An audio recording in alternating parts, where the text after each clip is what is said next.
So I guess something I wanted to talk about. So I guess something I wanted to talk about was I ended up losing my cat recently, as the title says, unfortunately. But she was. I wanted to kind of just talk about how kind she was, how nice she was, and kind of her story, and if this helps anyone else, as it does for me talking about it. That's good. That's great. And thought I would just talk about it and help myself feel a bit better.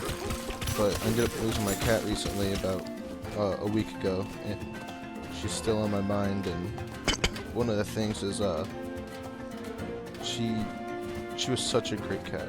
I got her when I was younger, about 2007, 2008.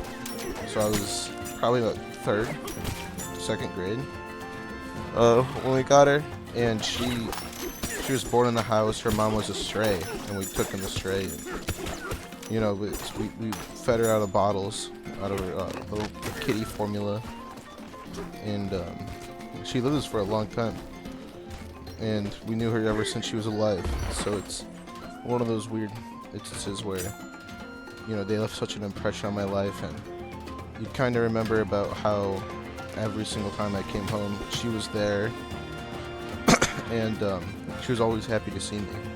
She would sleep in my bed with me, and her and Emily, our other cat, would always sit in my bed, always be in the laundry room. So whenever we're getting ready for the day, we went out in the laundry room, and her and Emily were hanging out in there.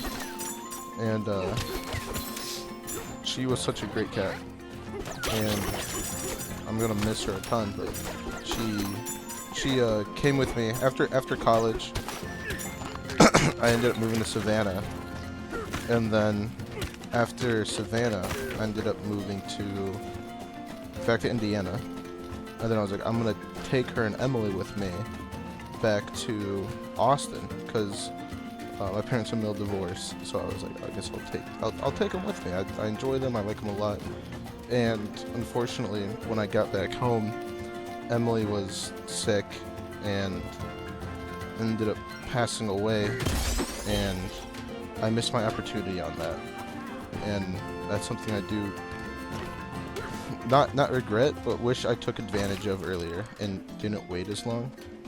And I think that's something I screwed up on, and it's not something that keeps me awake, but it's surely something that I wish I acted on faster, and made me start to realize I should start acting on things sooner rather than later, than causing that ripple effect. But I ended up taking Emily with me after Emily passed away, unfortunately.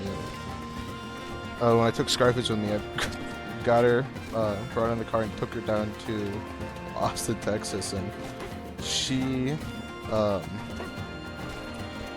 hated it. But I made sure I let her have a crate, and she basically just crawled up to me and laid on me, and she just curled up, and she started calming down a ton more, and she started realizing I wasn't leaving her, and that she could trust me, and she started to have a way better time. And we got done to Austin, we moved in, we got her in, moved her in, and she was starting to have a blast after that. And every time I came home, she would meow, come to me, and then, what else? She would, what's it called? She really enjoyed catnip, so I gave her a ton of catnip. She had a blast, and she was the last surviving cat from my childhood. And it's kind of sad because her brother Goatee passed away a few years ago, and Emily passed away a year ago, and she was just the last one. And I made sure to give her the best life I could. I got her a bunch of toys. I got her medicine because she started getting arthritis, a little bit of dementia, and she started feeling a bit worse. And I wanted to make sure she had the best final days, because she was getting up to 20 years old. And one of the biggest things is that I wanted to make sure that she was able to enjoy the rest of her life as much as she'd give much joys to me. And after all this, she was such a great cat. I moved to Boston next, and I took her with me.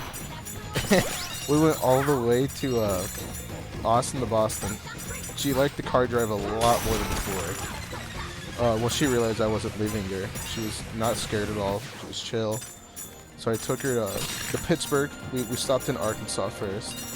And then we stopped in Pittsburgh to visit a friend. And she met my friend John's dog. And then we drove to Niagara Falls together.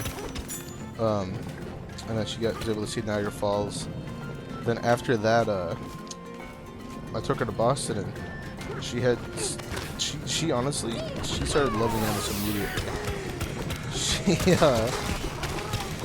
My girlfriend was petting her one time, and she went too far back to her back tail, and Scarface slapped her in the face. And neither of us expected it. We both went, whoa, what? But Scarface just, we found out that very moment Scarface did not like being touched on the back, the back of her tail. But Scarface was a little put off by her at first. But after a while, Scarface started to like her a ton. Because she got used to her, and Katie was so kind to her. And that is something that not many people are fortunate with. I realized how fortunate I was with how nice she was, and she wasn't scared of anything. Scarface would walk up to anyone and just talk to them, and hang out with them, let them pet them, and she was just such a good cat. And I recognized how lucky I was by having her. And I think that's one of the things I started to realize is to make sure I could take action, the opportunities I have with my cats or any animals, especially in the future. I don't have any regrets because I know that I took great care of her, and she lived such a good life and blessed life, and she was loved by me, Katie, my roommates, and I think that she had a very, very good life, and that's everything I can think about, even though I miss her so much. And it's hard, and it's a little emptier in my apartment without her, but that's something that I have to recognize, is that I'm sad because of how much she was able to give to me and how great it was having her. And I think that's the really good thing, is I'm just sad because of how good she was of an animal. And I'm lucky to have that emotion. But I think I definitely wanted to act on the opportunities faster. Wish I spent more time with Emily and Scarface together. And I think that's something that's really good.